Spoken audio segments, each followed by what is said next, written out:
చేసుకునేకి రాక ఏదేదో అసెంబ్లీలో ఏదేదో మాట్లాడుతూ ఏదేదో చేస్తూ చంద్రబాబు నాయుడు గారు కూడా చాలా, ఎందుకంటే ఒక అబద్ధాలు చెప్పడం అనేది చంద్రబాబు నాయుడు గారి 48 ఏళ్ళ 88 ఏళ్ళలో ఇంత చెప్పాడు. దాంట్లో అన్ని అంటే ఒక సీనియర్ నాయకుడు, ఒక ముఖ్యమంత్రిగా సిగ్గు లేదని పబ్జీ ఆడుతున్నారని, ఏం చంద్రబాబు నాయుడు గారు పబ్జీ ఆడే చూశారా? జగన్మోహన్ రెడ్డి గారు కానీ మా నాయకులు కానీ పబ్జీ ఆడేది పక్క నుండి చూశారా? లేకుంటే పక్కన ఆ యాప్ ను చంద్రబాబు నాయుడు గారు అందించారా? తప్పు కదా అది. ఒక సీనియర్ నాయకుడు ఎలా మాట్లాడాలి, సభలో ఒక ముఖ్యమంత్రిగా ఎంత గౌరవంగా మాట్లాడాలి.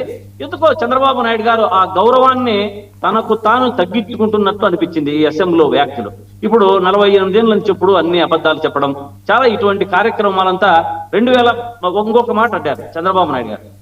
నా రాష్ట్ర చరిత్రలో ఈ 48 ఏళ్ళ చరిత్రలో అసెంబ్లీకి రాని ముఖ్యమంత్రిని నేనే మొట్టమొదటిసారిగా చూస్తున్నాను అని అన్నాడు. అంటే చంద్రబాబు నాయుడు గారు 2019-24లో 2.5 సంవత్సరం రాలేకపోయాడు, వెళ్ళిపోయాడు సభలో నుంచి. అది కాదా అని అడుగుతున్నా. దాన్ని దృష్టిలో పెట్టుకొని మాట్లాడాలి కదా అంటున్నా. ఊరికే ఒకరిని నింద చేసేటప్పుడు మీరేం చేశారు? మనం ఆ రోజు రాలేకపోయాం. ఎందుకు రాలేకపోయాం? ఊరికే దానికి పూచిగా ఏదేదో తిట్టారని, అంటే నీ పర్సనల్ వ్యాఖ్యలకు పోతే దాని మీద కేసులు వేయండి. ప్రజా సమస్యలు గాలికి వదిలిపెట్టి ఆ రోజు వెళ్ళిపోయి ఈ రోజు ప్రజా సమస్యలు గుర్తొచ్చి జగన్మోహన్ రెడ్డి గారు రాలేదని దాంట్లో అర్థం లేదు కదా.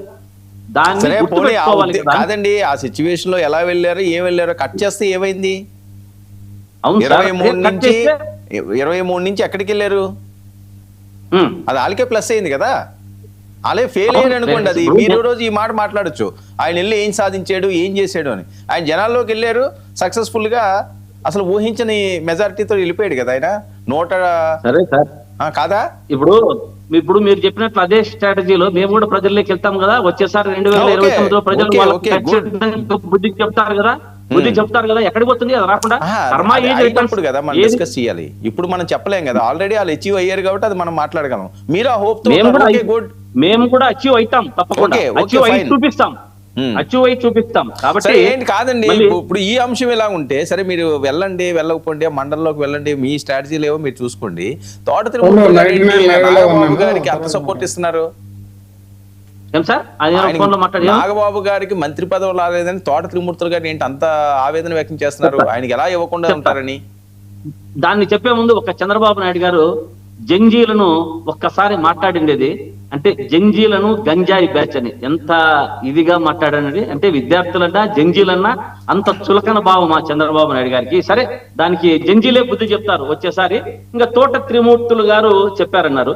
నాకు తెలిసి వర్మ గారు, ఇప్పుడు మన పిఠాపురం వర్మ గారు అయితేనేమి, రంగా కొడుకు రాధా గారికి అయితేనేమి, మరి దేవినేని ఉమా గారికి అయితేనేమి, ఆయన వ్యాఖ్యలు బాగా చెప్పాడు. ఏం చెప్పాడు? తోట త్రిమూర్తులు ఒక కుల నాయకునిగా నా వ్యక్తిగతం అని చెప్పాడు. అంటే పార్టీని అక్కడికి తీసుకురాలేదు. దాంట్లో కొన్ని అంశాలు చెప్పాడు. ఏం చెప్పాడు? ఇప్పుడు మనకు నాగబాబు గారికి పదవి ఇచ్చారు, ఎమ్మెల్సీ పదవి.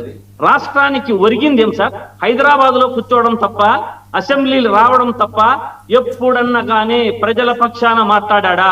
అదే కార్యకర్తలకు ఇచ్చింటే, ఇప్పుడు పవన్ కళ్యాణ్ గారు ఏం మాట్లాడారు మధ్యలో? ఇది వైఎస్ఆర్సీపీ అనేది కుటుంబ పార్టీ, వాళ్ళకే ఇస్తాము, నేను అక్కడ కుటుంబంలో ఎవరికి ఇచ్చేదానికి ప్రోత్సహించను, నేను కార్యకర్తలకు జెండా పట్టేవానికి, ఆటో వానికి, రిక్షా వానికి, హోటల్ వానికి, ఇటువంటి వాళ్ళ కార్యకర్తలకంతా నేను న్యాయం చేసి వాళ్ళ పక్షాన నిలబడతానన్నాడు. కానీ అయిపోతే ఏం చేశాడు? వెంటనే పదవి నాగబాబు గారికి ఇచ్చారు. దానికి మంత్రి పదవి ఇవ్వాలని ప్రయత్నించారు.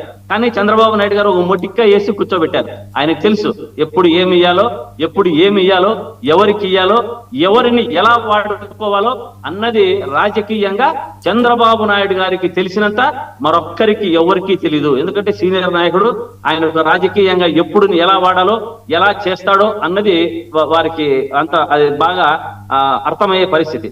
కాబట్టి ఇటువంటి పరిస్థితుల్లో మనం గతంలో చూసాం. నాదెండ్ల మనోహర్ గారు ఏం మాట్లాడారు?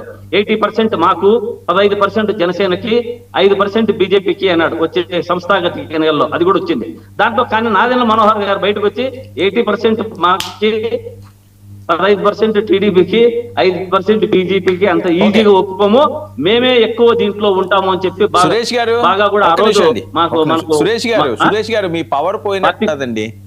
మీరు లైటింగ్ లోకి వెళ్ళడానికి ట్రై చేయండి. మర్రాబ్ సురేష్ గారు పార్టీ గురించి ఇలా మాట్లాడారు. కాబట్టి ఇటువంటి హోదా, ఇటువంటి దీంట్లో ప్రతిపక్ష హోదా అయినా ప్రజల కోసం మాట్లాడేదే మేము. Okay. ఇచ్చి చూడండి, ఒకసారి ఇచ్చి చూడండి, మీకు అసెంబ్లీలో ఏం జరుగుతుందో, ప్రజలను మేము ఏం చేస్తారో, మేము ఏం క్వశ్చన్ చేస్తామో ఒక్కసారి అర్థమవుతుంది కదా. ప్రతిపక్ష హోదా అన్నది ఏదైనా 2 పార్టీలు ఉన్నప్పుడు ఒక్క సీటుని, ప్రసాద్ గారు చెప్పారు, ఒక్క సీటున్నా 2 సీట్లున్నా అది ప్రతిపక్షం కిందే లెక్కది. దానికి మేమేమి దానికి గవర్నమెంట్ నుంచి మాకు ఇవి కావాలని అడగలేదు. సరే సరే, ఓకే. మీకు ఇంటి చూస్తే ఒక ఓకే. టైం జరుగుతుంది, ఓకే. ఆ టైంలో ప్రజల సమస్యలు మేము ఓకే. గొంతుకు వినిపించచ్చు అనేది ఒక దీంట్లో ఒక ఇది. కానీ ఏదైనా కానీ ఒక చంద్రబాబు నాయుడు గారి విషయంలోనైతేనేమి, ఓకే, ఒక వంశీ. పక్క డిఎస్సి అయితేనేమి, ఇంకొక పక్క పవన్ కళ్యాణ్ గారు కాపుల సరే, గురించి సరే, ఓకే. మన మాట్లాడు. త్రోట తిమ్మూర్తులు గారు మాట్లాడిన విషయాలు అయితేనేమి, ఒక అనాలిసిస్ మీద కరెక్ట్ గా వాళ్ళు నా వ్యక్తిగతం అని చెప్పారు. Okay, okay. వీరైతే వంశీ వినిపిస్తుందా అండి? ఇవ్వండి ఆ పోస్టులు. ఓకే అండి, ఓకే. వంశీ వినిపిస్తుందా? గుడ్ ఈవినింగ్ వర్మ గారు. Very good evening.